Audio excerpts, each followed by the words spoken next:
La violencia que ocurre en la India suele ser impuesta al pueblo indio. La naturaleza del indio no está relacionada con la política hindú, musulmana o cristiana. Preferimos evitar problemas y que nos dejen en paz. Le damos un enorme valor a la familia, le damos un enorme valor al conocimiento, a la educación. Debido a la situación israelí, más que nadie, la clase política india entiende lo que es estar rodeada de personas que están empeñadas en la destrucción y el terrorismo. Ese enigma es un factor de unión. Hoy nos acompaña el empresario y comentarista Sujal Seth, una de las voces públicas más seguidas de la India, con millones de seguidores. En X ha hablado con franqueza sobre terrorismo, medios y el orden global cambiante. Hoy hablaremos sobre el ascenso de la India, su relación con Israel, el extremismo y el futuro de la política global. Sujal Seth. Bienvenido, gracias Daniel. En una entrevista reciente dijiste que tras el 7 de octubre Israel perdió la batalla de imagen global. Como experto en imagen de marca, ¿qué errores cometió Israel y por qué cambió tan rápido la simpatía global tras los ataques? Creo que lo que pasó fue que Israel, cuando ocurrieron los horribles incidentes del 7 de octubre, Israel fue a la guerra como debía o como quería y la narrativa se perdió casi de manera instantánea. Porque cada vez que una potencia más fuerte se desata contra una aparentemente más débil, hay un problema. El problema en realidad se cuadruplicó por la narrativa de que aquí está Israel, en vez de, ya sabes, con toda su precisión y comprensión, mirando solo. Hamás también destruyó Gaza. Murieron niños, mujeres y se bombardearon hospitales y escuelas. Lo peor es que la ayuda humanitaria se detuvo. Israel quizá tenga razones, pero no las comunicó. Después surgió un grupo de liberales de izquierda y personas que, quizás sin entender, empezaron a hablar. En Estados Unidos, la policía entró en universidades, arrestó personas y disolvió protestas. En todos lados, la narrativa era: hay un poder fuerte que actúa así contra la gente. Hamas es una organización terrorista. Todos saben que es aún más impune, y es un nivel de responsabilidad en el que el Estado, en este caso Israel, tiene que ser aún más cuidadoso, porque esa será la narrativa que se va a difundir. Además, lo que Israel hizo entonces y hace ahora, al intentar dividir a la población musulmana, en realidad termina uniéndola. Porque la batalla constante en el dominio perceptual de la gente es que, mira, de eso se trata Israel, puro poder bruto. Tampoco ayudó que tuvieras a Donald Trump como aliado, ya que es una persona divisiva, no alguien que une. También tenías los aliados equivocados y esa narrativa se descontroló. Lo que me sorprende, Daniel, es que Israel no tomó en cuenta este elemento de cambio de narrativa en su, ya sabes, como un preludio, como algo que debieron haber considerado. Mira, que si vamos a la guerra, este es el escenario de comunicación probable, así que, en mi opinión, no se hizo ningún mapeo de escenarios, lo cual debió haberse hecho. Además, no ayudó que tengas un líder muy fuerte, ya sabes, fuerte en lenguaje corporal, fuerte en machismo, fuerte en la forma en que habla. Eso tampoco ayudó. Si yo fuera Netanyahu, habría hecho mi discurso más humilde y suave. Pero Netanyahu también estaba trabajando no solo para comunicarse con su país, hombres y mujeres, sino que también buscaba comunicarse con el mundo. Y esa huella de comunicación, en mi opinión, no fue hacia abajo. ¿Crees que las democracias pierden la batalla narrativa porque permiten críticas mientras sus enemigos controlan la propaganda? Absolutamente, absolutamente. Lo que pasa es que una democracia, por naturaleza, fomenta, fermenta, anima, ya sabes, una visión disidente. Muchos países, como Irán y los Emiratos Árabes Unidos, controlan la narrativa para su gente. Los Emiratos Árabes Unidos, que hicieron un gran trabajo al inicio de los ataques, ahora son criticados por encarcelar a quienes publican videos. La narrativa cambia, pero el elemento humano en la comunicación debe entenderse. Cuando eres fuerte, tu narrativa debe ser humilde. Cuando eres débil, tu narrativa debe ser fuerte y quizás teñida de arrogancia. Ser fuerte y arrogante es un doble golpe. La gente dice que lo tienes todo y además aplastas a los demás. Las personas inocentes generan señales de alerta en la comunicación global y narrativa. Mira, Daniel, no solo se confinó a Nueva York, se extendió como un reguero de pólvora. Había universidades en todo Estados Unidos condenando estos ataques. La gente no veía que Israel no quería estos ataques. Los israelíes fueron atacados. Fueron asesinados brutalmente y ese elemento se perdió. Lo que la gente recuerda hasta hoy es que civiles han sido asesinados en Gaza. En ese momento, Trump hizo un comentario estúpido sobre la Riviera de Gaza. Entonces la gente entendió que no era una guerra ideológica ni contra el terrorismo, sino para establecer control. ¿Consideras que los medios globales tienen sesgo contra países como Israel? Creo que Israel recibe bastante cobertura positiva, pero eso no ayudó. El 7 de octubre ocurrió esto, el 8 de octubre también. Tom Friedman publica un artículo completo en el New York Times, afirmando que estuvo en Gaza y que la situación no es como la muestra Israel. Y como dije, es irrelevante quién esté de tu lado. Lo importante es cómo la narrativa se va cambiando y cómo personas que no tienen nada en juego realmente empiezan a apropiarse de la narrativa y a amplificar esa narrativa. Y ese es el problema. ¿Consideras que la narrativa internacional de Israel está demasiado asociada a Netanyahu? Absolutamente, y eso es un peligro. Mira, eso tiene cosas buenas y malas. Regresemos a la Segunda Guerra Mundial. La narrativa estaba ligada a Churchill, la narrativa estaba ligada a Stalin, la narrativa estaba ligada a Charles de Gaulle, a Franklin Roosevelt. Había 4 o 5 personas a quienes se dirigía esa narrativa.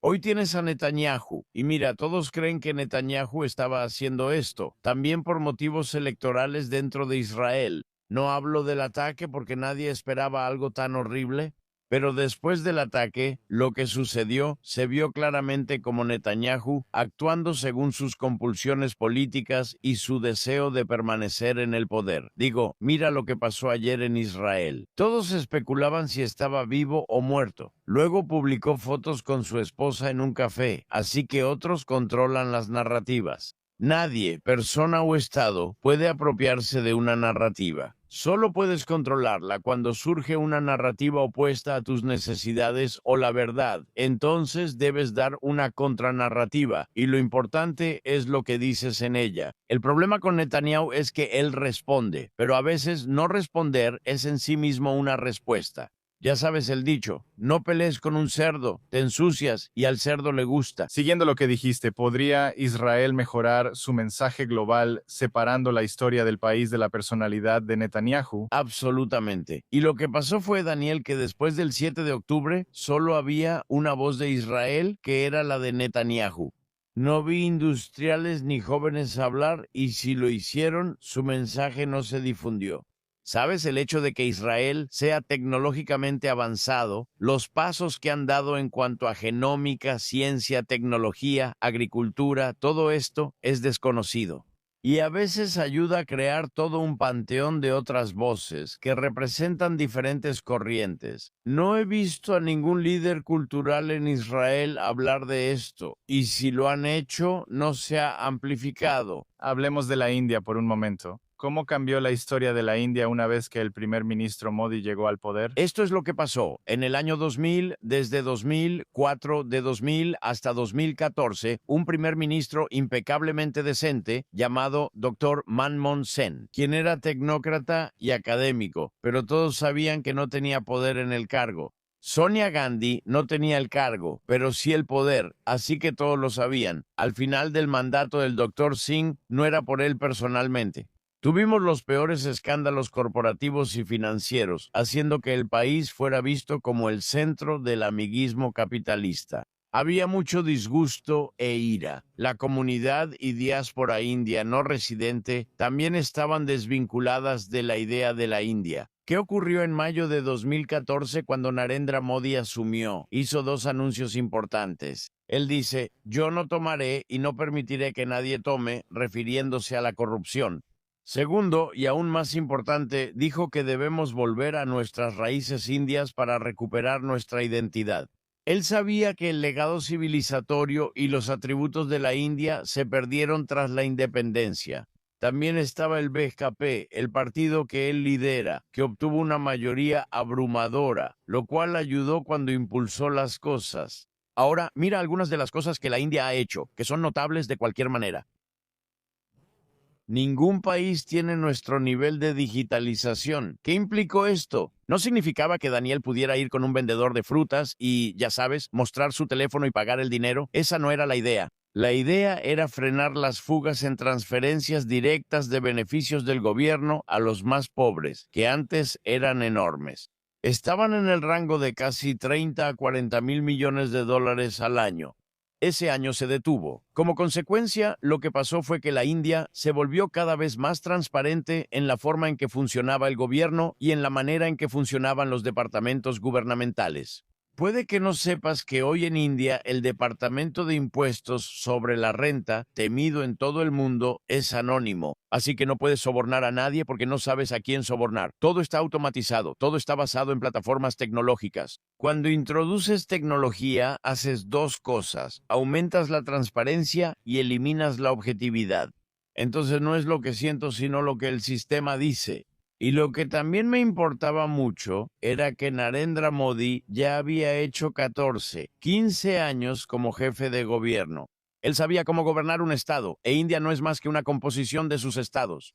Así que tenías a una persona con experiencia administrativa, que era duro, que era visto como alguien duro, gran orador y que sabía exactamente cuál era su visión para la India. Ahora, Muchos indios apoyan instintivamente a Israel. ¿Por qué crees que es así? porque creo que muchos israelíes, después de su servicio militar, venían a la India, venían a Goa, venían a Himachal, así que había una familiaridad, creo. Además, los indios, en general, como la mayoría de la gente, somos grandes admiradores de los David del mundo, no necesariamente de los Goliat. Con el tiempo ha habido calidez entre India e Israel, y gran crédito es para los embajadores que han enviado a lo largo de los años. Así que hay un sentimiento genuino de que Israel es bueno. Además, si retrocedes en la historia, hoy en día tenemos, creo, una gran comunidad judía siria en el sur de la India, así que no es como si fuéramos nuevos en el judaísmo o en la comunidad judía. Siempre ha sido parte clave de comunidades en India, por eso creo que es la razón. Además, Modi siempre ha sido muy cercano a Netanyahu.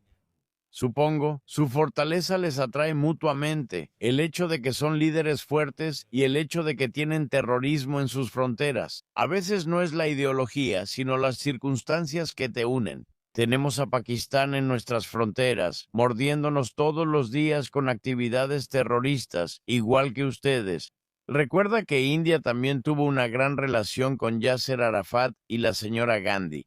Así que para que esa relación se transforme en la relación que existe hoy en día, es un logro tremendo. Mira, Daniel, si Modi y Netanyahu se agradan o no, para mí eso es algo temporal. Es el cariño entre las personas lo que va a perdurar más allá de todo esto, y eso es lo que ha pasado desde hace mucho tiempo. Los judíos, como mencionaste, vivieron en la India durante siglos, pero vivieron sin persecución, lo cual es algo que realmente no sucedió en el resto del mundo. ¿Por qué la India casi no desarrolló antisemitismo en comparación con gran parte del mundo? Porque esa es la naturaleza de la India y esa es la naturaleza de nuestro legado civilizacional. El Islam y el Sijismo son religiones recientes. El hinduismo es una forma de vida. No es una doctrina, no es un adoctrinamiento, no es un dictado. Por ejemplo, si no asisto a un templo semanalmente, no seré castigado. En general, en la India somos personas pacíficas. Si ves violencia, casi siempre es impuesta al pueblo indio y no la queremos. ¿Por qué no hay revoluciones aquí si hemos tenido motivos? Pero en general, la naturaleza del indio, y no tiene nada que ver con la política hindú, musulmana o cristiana, esa es la naturaleza de la bestia. No queremos problemas, solo que nos dejen en paz. Valoramos mucho la familia, el conocimiento y la educación. Esa también es una característica humana. Mira las sociedades que están bien educadas. Verás que en general no buscan fomentar problemas ni divisiones. Observa el mundo y los países nórdicos, eso no pasa allá. Como si estuvieras escuchando, ya sabes, escenas de violencia diaria, ¿no? Y creo que también lo que ha pasado es por la situación en Israel. Más que nadie, la clase política india entiende lo que es estar rodeado de personas que están empeñadas en la destrucción y el terrorismo. Así que ese dilema también es un factor de unión ahora. El primer ministro Modi visitó Israel poco antes del aumento de tensiones con Irán y fue criticado por la imagen proyectada.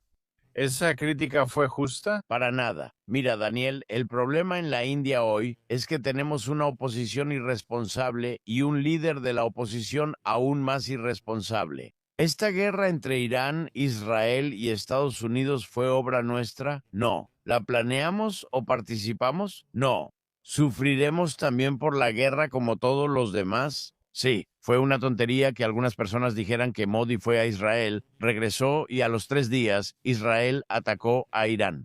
Netanyahu no espera a que el Air India 1 aterrice en Delhi para atacar. Estos ataques se planifican con anticipación. Quiero decir, como escuchamos, Musa le puso un anillo a Jamenei hace años para averiguar su paradero. No es como si Modi hubiera ido y puesto el anillo a B. ¿Por qué el primer ministro de la India no debería seguir con sus viajes diplomáticos bien planeados? Decir que Modi debió decirle a Netanyahu que no fuera a la guerra no tiene sentido. Él no lo sabía. ¿Cómo darte un consejo si no sé tu situación? Muchas apariencias ya estaban hechas, no porque amen menos a Israel, sino porque odian más a Modi, y siempre lo he dicho. El líder opositor, Rahul Gandhi, está transformando su odio hacia Modi en odio hacia lo bueno de la India, lo cual perjudica a la democracia.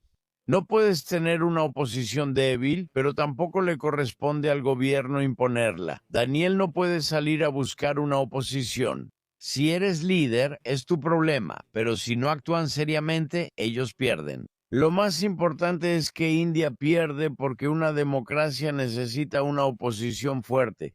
India ha tenido relaciones simultáneas con Israel, Irán y los estados del Golfo. ¿Crees que ese equilibrio es más difícil? Para nada. De hecho, ese acto de equilibrio es bueno para la India. Mira, fuimos los fundadores del movimiento de países no alineados. Ahora, el movimiento de países no alineados se ha ido al traste. Luego empezaron a formarse bloques. Modi es muy claro, y esto es lo que me gusta de su forma de pensar objetiva. Modi tiene claro que él es el primer ministro de la India. No es el primer ministro de Israel ni de Emiratos Árabes Unidos. Su primera tarea tiene que ser y siempre debe seguir siendo la soberanía de la India y el beneficio para el pueblo indio. Entonces, ¿por qué debería pelear? ¿Por qué queremos eso? ¿No tenemos recursos como Estados Unidos? Escuchen, esa guerra perjudicará mucho a Estados Unidos. Muchos creen que Estados Unidos es intocable, pero el mundo es más interdependiente y sí puede afectarle. Ahora tienes una situación en la que ayer Trump pidió a los aliados que enviaran más barcos para acompañar a los que están en el estrecho de Hormuz. ¿Por qué? Y mira cómo el mundo se ha negado. Así que Trump ha destruido todas las relaciones que tenía Estados Unidos. Ha destruido la imagen que tenía Estados Unidos. Ha evidenciado que Estados Unidos es abusivo. Antes, Estados Unidos era lo suficientemente inteligente como para camuflar eso. Hoy ese camuflaje ya no existe y puedes ver por qué están pasando las cosas. Cuando secuestraron a Maduro, quedó claro que no era solo un cambio de régimen, ya que solo cambiaron a la persona. Así que la gente tenía muy claro que eso se hizo por el petróleo y se hizo por Trump, incorporado. Y ahora la gente está diciendo lo mismo sobre Irán. Y en el proceso, déjame decirte esto es algo serio. Me preocupan los futuros israelíes, tus hijos y nietos. Porque lo que va a pasar es que Netanyahu estará muerto y se habrá ido, como todos nosotros. Pero en el proceso, lo que dejarán atrás es un legado de venganza y odio. Seguirán siendo un polvorín. La paz es imposible, pero es la única forma de mantener algo de seguridad. Si no, siempre estarán en guerra. Quiero decir, tal vez tengan una cúpula de hierro, pero ¿realmente quieren que sus hijos crezcan bajo una cúpula de cualquier forma? No queremos eso, así que debemos encontrar una solución. Como mencionaste sobre Narendra Modi, curiosamente, él es el único que puede mediar globalmente. Obsérvalo. Puede hablar con todos y ser amigo de cualquiera. Él es la apuesta más segura porque se basa en la amistad. Has dicho que el terrorismo no es religión contra religión, sino terrorismo contra la humanidad. Absolutamente. ¿Por qué cambia esto? Dick Cheney usó el término terrorismo islámico como prefacio. Un terrorista es un terrorista, pero al decir terrorismo islámico, siendo musulmán, también me castigan y me incluyen. ¿Por qué sucede esto? Hoy en día, la India es el hogar de la segunda población musulmana más grande del mundo, después de Indonesia. Mi objeción, que expresé anteayer en un discurso en una estación de montaña en Nendaval. ¿Por qué hablar de musulmanes, hindúes y cristianos en India? Todos somos indios con los mismos derechos. Mira, la responsabilidad de cuidar a las comunidades minoritarias en cualquier país le corresponde a la mayoría, no a la minoría. Y la mayoría debe estar dispuesta a ceder mucho más de lo que la minoría está dispuesta a ceder. La minoría teme por su supervivencia. Es así. ¿A quién le gusta entrar a una habitación con un gorila de 600 libras? No. Entonces, estas son cosas que deben ser atemperadas a través del prisma del humanismo. Si usas la religión contra la religión para definir el terrorismo, enfrentas a personas entre sí, no a ideologías. El terrorismo es un mantra ideológico que algunos de estos sinvergüenzas usan para crear guerra, crear terror, interrumpir la vida de las personas y matar. La religión no te dice eso. Bajo esa lógica, podrían decir que todos los judíos deben ser reclutados porque Jesús fue traicionado por uno. Así, puedo atacar cualquier religión con ese razonamiento. La batalla de los moros, los crímenes contra la humanidad cometidos contra los moros viajeros y lo ocurrido en México con la Inquisición española. Por todo eso puedo culpar a la religión. ¿Alguna vez hablas de la religión de Adolf Hitler? No, lo mencionas porque fue un hombre malvado que hizo daño a la humanidad. No se trata de Auschwitz, cámaras de gas o similares. Fue un ser humano malvado que dirigió un imperio maligno. Ahora, en el momento en que preguntas, ¿pero cuál era su religión? Entonces estás poniendo a todos del mismo lado que Adolf Hitler, lo cual es, primero, estúpido y segundo, ridículo. ¿Por qué es que algunas sociedades terminan glorificando a los terroristas como héroes mientras que otras sociedades no lo hacen? Esa es una gran pregunta. Yo creo que las sociedades en general confunden y siempre se equivocan entre terrorismo y martirio. La yihad, según el Corán, no invita a matar sino a morir, es decir, es sacrificio. El Diccionario del Mundo afirmó erróneamente que todos los atacantes suicidas eran yihadistas, lo cual no era cierto. El Corán dice que cuando el Corán o el Islam estén en peligro, habrá quienes sacrifiquen sus vidas. Él no dijo eso. O se apuñalarán a sí mismos o a otros. Es cuestión de sacrificio. ¿Qué hizo Jesús en la cruz y por quién lo hizo? ¿Qué hizo Moisés?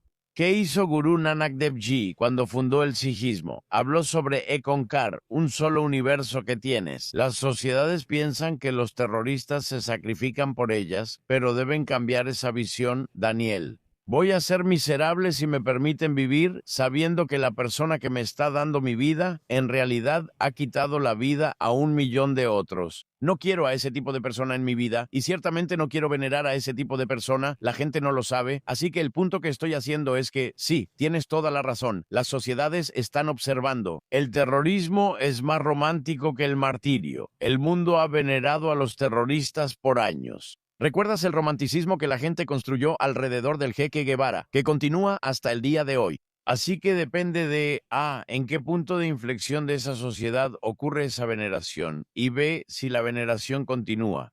¿O las cosas se aclaran y se vuelven más precisas en perspectiva? ¿Crees que más jóvenes se sienten atraídos por estas ideologías extremistas hoy en día y crees que las redes sociales han acelerado esta radicalización? Excelente. Tengo dos teorías sobre esto. No sé si más personas se sienten atraídas por el extremismo, pero más personas disfrutan la idea de pensar de manera extrema. Y déjame explicarte, en todos los países, ya sabes, la oposición en la India lo dice y algunas otras personas lo dicen en otros países. Antes la religión era privada, ahora es pública. Lee el libro El mundo sin fronteras de Kenichi Ome. Él fue el socio director de McKinsey en Japón. Todas las sociedades en el mundo actual son interdependientes debido a la tecnología. Digamos que antes Daniel salió de Los Ángeles, tomó un barco y se fue a Vietnam. Pasaba meses sin saber de su familia, ya que no existía tecnología móvil ni videollamadas.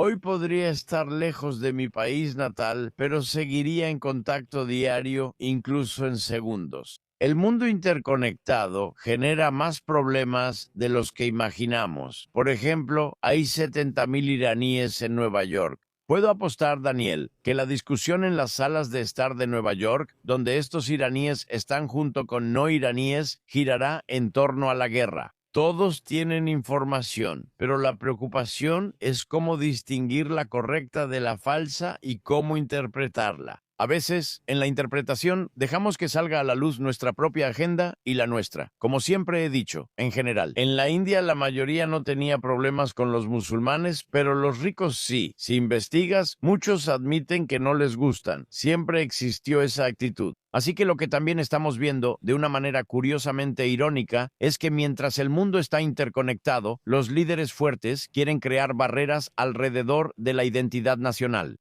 Trump, por ejemplo, Meloni, por ejemplo, ellos están muy interesados en crear identidades nacionales muy fuertes o incluso locales. Mira lo que este absoluto sinvergüenza Sadiq Khan está haciendo como alcalde en Londres. Así que están fomentando problemas al avivar fuegos que antes no existían. Así que tienes toda la razón. La relación entre religión e identidad nunca ha sido tan fuerte. Recordemos que hace unos días perdimos a Jesse Jackson. Volvamos a la historia de Estados Unidos. El movimiento negro no se trataba solo de derechos iguales, se trataba de entender la situación de aislamiento, el comportamiento de aislamiento por parte de la sociedad cuando una sociedad empezaba a aislar. El afroamericano. ¿Sabías que ya fuera Rosa Parks o Martin Luther King, sabías lo que pasó? Y cuando Martin Luther King dijo, sentémonos en la mesa de la hermandad, no era solo igualdad, era respeto. Pero de nuevo, hemos olvidado eso. En redes sociales predomina la inmediatez, no la previsión, interpretación o conocimiento. Yo soy un gran creyente, Daniel. Las sociedades que renuncian a la erudición renuncian a todo, entonces simplemente existen. Es casi como escuchar y oír. Oír es no cognitivo. Si tienes oídos puedes oír, pero ¿escucharás? Escuchar requiere ser proactivo y comprometerse. Puedes discrepar sin ser grosero. Difieres, sí, pero ¿es necesario dividir? No. Estamos aprendiendo a lidiar con esto y aún sin solución. En mi opinión, hemos perdido dos cosas. Me van a matar por decirlo, soy padre reciente. La crianza parental escasea en el mundo. Otra razón por la que la India e Israel, y quizás la India e Italia, se llevan bien es porque la familia es un enfoque muy fuerte de nuestra existencia. La crianza y la educación parental se han descontrolado. El materialismo ha sustituido los valores por los que se respeta a alguien. Es el principal temor del que se habla. Así que estos son, ya sabes, problemas existenciales o no existenciales muy serios con los que las sociedades de todo el mundo deben lidiar. Quiero decir, ya sabes, estás en Los Ángeles. ¿Con qué cara? Gavin Newsom critica a Trump como debería o no debería. Ese es su problema. Cuando tienes personas sin hogar, ¿qué dice eso sobre Estados Unidos? ¿Qué se conoce como el faro de la generosidad y caridad y la elevación de los pobres? ¿Cómo puede haber personas sin hogar? En una ciudad que vende sueños al mundo, Los Ángeles es el hogar de Hollywood. Ustedes venden sueños por todo el mundo. Viven en el mismo estado que Silicon Valley, pero no pueden ayudar a los más pobres. Dime, Daniel, ¿qué tan difícil es para el gobierno de California crear refugios? ¿Pero son suficientes los refugios? ¿Cómo integras a las personas en la sociedad? Todas las sociedades deben enfocarse en inclusión, integridad e independencia. No puedo dejar de incluirte, no puedo dejar de respetar tu independencia y no puedo jamás dudar de tu integridad. Si promuevo inclusión, independencia e integridad, formo una buena sociedad. Y al final, la bondad se trata de la justicia y viceversa, porque la justicia, como tú y yo sabemos, al final se trata de la equidad. ¿Por qué las discusiones sobre extremismos son tan difíciles en sociedades occidentales? ¿Crees que en Occidente cuesta hablar honestamente de ideologías radicales? Tienes toda la razón. Siempre he dicho que las Américas y la mayoría de la sociedad occidental, Francia, son hipócritas porque dicen lo correcto, pero hacen lo incorrecto, sea encubierto o abiertamente. Todos quieren ser políticamente correctos. Oh, todo está bien. No es así porque las cicatrices de sus creencias algún día realmente les van a afectar. Todo eso del hinduismo y el karma, oh, la próxima vida, no, el karma te va a morder en esta vida. La corrección política no puede ser la razón para lavar los pecados de la sociedad. Podría ser cualquier sociedad. La corrección política no puede ser la excusa para incitar creencias profundas de odio. Quiero decir, ya sabes, existe ese viejo dicho sobre las formas de gobierno, que los tontos discutan cuál es el mejor gobernado, así que con las formas de hipocresía, que los tramposos se conformen con que lo que es falso siempre seguirá siendo falso. Entonces, ¿por qué querrías caer en algún nivel de corrección política? Cuando no produce nada, solo fomenta más problemas. Entonces criticas a la BBC por cómo cubrió el accidente de Air India. ¿Crees que es por ser un medio occidental? ¿Por qué crees que la credibilidad de los medios occidentales disminuye? Míralo, Derek. La BBC recibe fondos estatales. ¿Por qué no revisaste su cobertura del 7 de octubre? Sabes que la BBC está plagada de antisemitismo. Hicieron una investigación, realizaron una indagación. Son unos sinvergüenzas que piensan que ser independientes les permite hacer y decir lo que quieran sin ser cuestionados. En Air India, IA 171, antes de apagar los incendios en ese avión, estos payasos ya hablaban de error del piloto. ¿Alguien en Londres sabe de aviación para opinar? ¿Error del piloto? No olvides que la BBC siempre tiene una agenda y siempre he dicho que Gran Bretaña es más racista que tú. Y me imagino que, de nuevo, está profundamente arraigado en la superficie de todo esto. Son muy inteligentes, astutos y educados. Si alguien es muy educado o amable contigo, deberías preocuparte. Porque ningún ser humano es todo dulzura y miel. Ningún ser humano puede ser amable todo el tiempo. Así que ese es el asunto. La BBC suele decir que sabe que es bueno para el mundo, lo cual es absurdo. No lo saben, aunque tienen programas excelentes. Solía amar Hot Talk y Newsnight, pero no siempre estoy de acuerdo con la BBC, sobre todo cuando habla sin razón, credibilidad o lógica. Ese es mi problema con ellos. Ese incidente, sí. Lo mencioné por su cobertura sobre Israel. Es lo mismo. Como dijiste, hace poco publicaste un tuit criticando a Mehdi Hassan. ¿Qué te preocupa de las narrativas que promueven comentaristas como él? Debí retuitear, pero no creo que Mehdi Hassan importe. Son voces oscuras que fomentan problemas y deben ser ignoradas sin preocupación. Hay muchos así. Invitamos a Laura Luma a la India y hubo una tormenta. La gente es muy de aluminio. Yo dije, ¿a quién le importa? Es un pequeño ecosistema, ya sea en X o preocupado por estos payasos. Deliran si creen que moldean la narrativa mundial. Eso me sorprende. Jamás tuitearía contra Mehdi Hassan. Somos irrelevantes. Mira a toda esta gente. Debes respetar que tengan opinión, pero también ser lo bastante maduros para tolerar un contrapunto. Estos payasos no quieren un contrapunto. Ellos creen que son el epítome del conocimiento, la fuente de la racionalidad y por lo tanto no deberían tolerar ninguna confrontación, ni intelectual ni de ningún otro tipo, lo cual simplemente no va a suceder. Uno de los problemas es que si criticas el Islam te acusan de islamofobia, ¿no? Pero personas como Mehdi Hassan hacen comentarios en contra de los no musulmanes, así que es un poco hipócrita. Todos estos son oportunistas y sinvergüenzas convenientes. Buscan relevancia y liderazgo en su comunidad, religión o sociedad. Así que dirán algunas de las cosas más atrozmente estúpidas y luego esperan que el mundo debata. Y el mundo a menudo cae en la trampa, en el proceso. Solo estás haciendo que este tipo sea más famoso y más relevante. Mira, estos tipos están ansiosos por debatir debido a su irrelevancia, así que dirán cosas estúpidas, increíblemente estúpidas. Entonces empiezas a preguntarte, Dios mío, ¿por qué está diciendo eso? ¿Eso es lo que buscan? Quieren que Daniel los critique, pero luego dicen, ¿ves? Eso es islamofobia, así que cualquier objeción es islamofobia. Si coincides con ellos, tus liberales de izquierda dirán, ahora estás de acuerdo con los islamistas. Eso mencioné antes.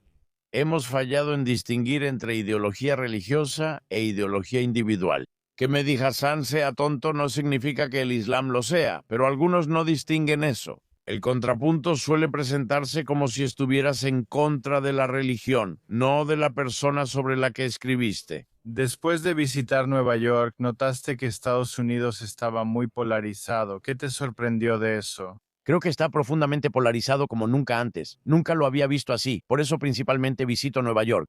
Quiero decir, hice 14 viajes el año pasado. Para mí, Nueva York solía ser el hogar del pensamiento liberal y la diversidad de opiniones. Eso ha cambiado, y cambió aún más. Cuando Mandani fue elegido, ya sabes, ¿por qué fue elegido? Lo que hizo, ese es su problema. ¿Sabes? Él no es mi alcalde. He visto que en esas salas, cuando debatían política, todos participaban activamente en el tema. No debatían sobre personalidad ni apariencias. Eso también cambió. La infiltración de dogmas y dictados ya llegó a las calles de Nueva York y siento que la polarización empieza a notarse. Daniel, pasaron dos cosas, una en Times Square, Nueva York, y otra en Trafalgar Square, Londres. Todas las religiones deberían ser practicadas y seguidas de manera privada. No me interesa ver multitudes rezando un viernes en Times Square, como en Trafalgar Square o Tooting en Londres. Esta demostración religiosa es despreciable e innecesaria. No puedes tener un ejército de musulmanes o hindúes, tomar el control del tiempo y decir al diablo con los demás. El año pasado, una boda india fue a Wall Street y todos fueron a Dowell. La India se apoderó de Wall Street. No, solo éramos personas mal portadas que arruinaron el tráfico en Wall Street ese día. Así que la gente tiene que entender la diferenciación y la separación, literalmente, entre la Iglesia y el Estado. Eso como que se ha diluido y ahora también es un motivo de preocupación. Los judíos y los hindúes son dos de las civilizaciones más antiguas del mundo. ¿Ves similitudes entre ellos? Honestamente, no sé mucho sobre el judaísmo, pero veo que ambas sociedades en lo religioso prefieren ser dejadas en paz. No somos peleoneros por naturaleza, no somos ese tipo de personas, casi siempre estamos buscando sobrevivir. Tú por la tierra, nosotros porque fuimos colonizados, invadidos y conquistados tantos años. Ahora buscamos recuperar nuestras raíces. Queremos recalibrar, reimaginar, reexplorar nuestro legado civilizatorio. Estoy de acuerdo en que ambos son similares, incluso Irán, que es un legado civilizatorio. Regresa a Isfahán. La comunidad más contributiva del mundo, los parsis o persas, vinieron de Irán.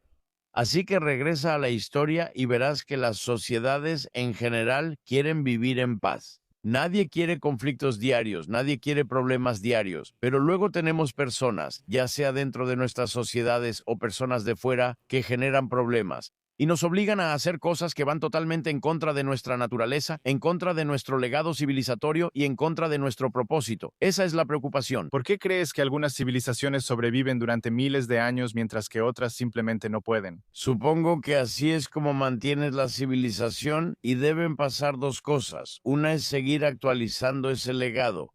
Siempre debe ser relevante y gratificante. No puede ser dogmático, no puede estar grabado en hierro, no puede ser algo de lo que no puedas desviarte. Así que tú, ya sean los Amish o los mormones, y hay muchas comunidades así que son muy rígidas, muy, ya sabes, claras. No funciona, creo que no funciona. Porque con el tiempo, la generación más joven, que tiene aún menos interés en esto, dice, ¿por qué demonios deberíamos seguir estas cosas? ¿Qué nos aporta? Y mira, todos vivimos de manera egoísta. Hace 20 años, Gallup encuestó en Estados Unidos, ¿en qué orden trabajas para quién? Entonces, número 1, trabajas para ti mismo. Número 2, trabajas para tu familia. Número 3, trabajas para tu comunidad. Número 4, trabajas para la sociedad. Número 5, trabajas para el legado de tu civilización. Número 6, trabajas para tu país. Así que todos dicen, hago esto por Estados Unidos, pero eso es puro cuento. En realidad, lo haces por ti mismo. ¿Piensas que Occidente ya no confía en su civilización? No creo que Occidente... Mira, no puedes usar la palabra Occidente así nada más. Tienes que dividirlo por países. Sí, tienes razón. El concepto de legado civilizatorio ha desaparecido poco a poco del mundo occidental. Antes, Occidente representaba esperanza, prosperidad y progreso, nunca retroceso. Lo que estamos viendo hoy en Estados Unidos, lo que estamos viendo hoy en Francia, lo que estamos viendo en gran parte de Inglaterra, hoy es un retroceso regresivo hacia su contexto histórico. Esa es mi preocupación. La India será una de las mayores economías del mundo. ¿Cuáles son las principales oportunidades y riesgos que ves? No veo muchos riesgos. Hay oportunidades. Solo debemos reforzar el punto débil de nuestra sociedad. Debemos dejar de ser economías de arbitraje laboral y convertirnos en una manufacturera, algo en lo que Narendra Modi ha destacado. El 92% de los iPhones comprados en Estados Unidos se fabrican en la India. Debemos relacionarnos más con las marcas en nuestras actividades. No hay razón para que, teniendo minas de software tan buenas en nuestro país, ¿por qué demonios no hemos producido un Facebook o un Google? En mi conferencia anteayer decía que la India debe dejar de castigar el fracaso. Todas las sociedades antiguas comparten esta preocupación. ¿Y si el niño fracasa y te vuelves muy castigador? Las sociedades que progresan son aquellas que animan a las personas a fracasar y recuperarse. El fracaso no es el fin del mundo. Por el contexto histórico, la gente decía que él fracasó en varios negocios y trabajos, lo cual era importante. ¿Qué piensas? ¿Qué puede aprender Israel de la India? Si tuvieras que elegir lo principal, Humildad número 2, propósito número 3, claridad en la comunicación. Mira, la gente puede decir que, oh, Modi está haciendo esto, pero el hecho es que, a donde sea que Modi vaya, al país que sea en el mundo, su primera o tal vez segunda reunión es con la diáspora. Si el vecino de Daniel, que es indio, no ama a la India, ¿por qué él lo haría? Si el vecino indio de Daniel no se siente orgulloso de compartir su comida con él, ¿por qué lo haría otra persona? A veces, las ventanas a una nación son las personas que viven en otras naciones, así que acercarse a la diáspora es muy importante. ¿Cuándo fue la última vez que Netanyahu habló a jóvenes israelíes en Estados Unidos o India? Deberían aprender esto de Modi. Es fácil, interesante y enfocado, marketing dirigido. mi vecino es un judío indio, creció en la India, en Calcuta, se fue en lo mismo. Creo que me levantaré, me sentaré. Ah, bueno, él es un judío iraquí de Irak, de Bagdad, y habla de la India con tanto amor.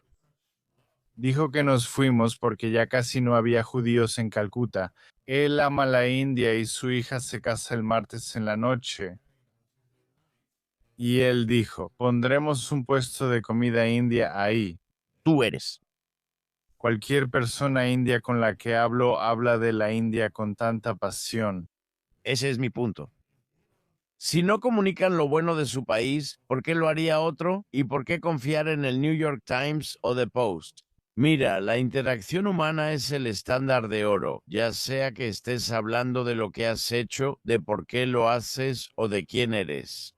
Israel debe reconsiderar estas tres cosas, tanto por el 7 de octubre como por lo que ocurre hoy en Medio Oriente. ¿Cuáles fueron tus pensamientos sobre la visita del primer ministro Modi a Israel? ¿Hubo algo que te llamara la atención? No, fue una gran visita. Hizo lo necesario, se reunió con personas y trajo a muchos de la industria india. Fue una gran visita. ¿Y ves a Israel e India trabajando más juntos en el país?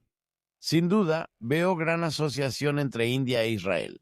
Y veo esa asociación en tres áreas, en tecnología, en defensa y en agricultura. Y en todas estas tres áreas, ambos países se beneficiarían. ¿Cuál es hoy la mayor amenaza para la estabilidad global? Donald J. Trump. Y lo digo en serio, durante los próximos 3 años y medio no te puedes deshacer de él. No puede ser destituido, y aunque intenten destituirlo, no funcionará. El problema es que cuando tu líder está desquiciado, sabes lo que va a pasar.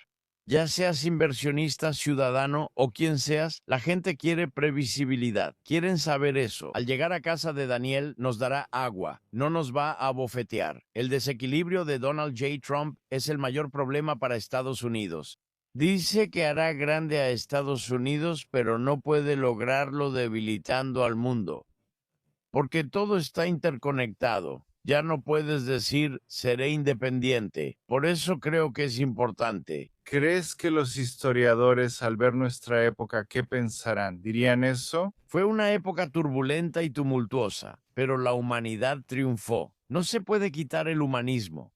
Para mí, Donald J. Trump es solo una mancha en el radar humano. Esto pasará. Gracias por su atención. Agradecí mucho la conversación. Si desea dejar un mensaje final, no. Manténganse en paz, seguros y felices. Muchas gracias. Gracias.